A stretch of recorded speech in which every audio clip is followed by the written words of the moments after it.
The Brain of the Male Thylacine. From the paper on the pouch and brain of the male thylacine by Frank E. Bedford, M.A., Prosector to the Society. From the Proceedings of the Zoological Society of London, 1891. Received January 31st, 1891.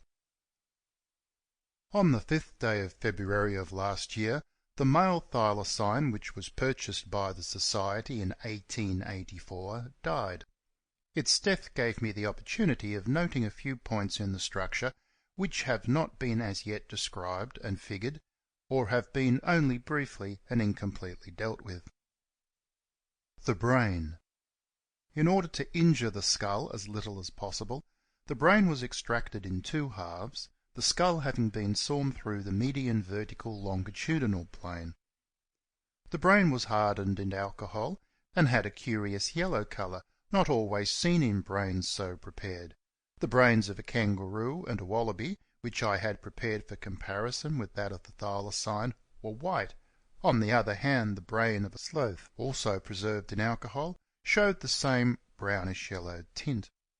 The total length of the brain, measured from the end of the cerebellum to the anterior extremity of the olfactory lobe, was 76 mm. Greatest length of cerebral hemispheres, 48 mm. Greatest height of cerebral hemispheres, 26 mm. These measurements refer in all cases to the hardened brain.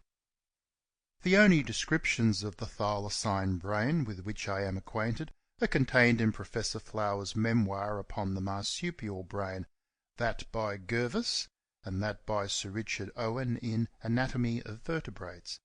Professor Flower figures the internal aspect of a longitudinal median section as well as a transverse section through the corpus callosum.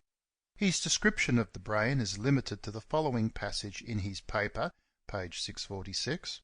The large carnivorous marsupial, the thylacine, Thylacinus cynocephalus, so widely separated in external characters from both the kangaroo and wombat, shows the same general peculiarities of cerebral organization, but attended with smaller development of the superior transverse commissure, especially of its anterior part, and a greater reduction of the thickness of the interventricular septum.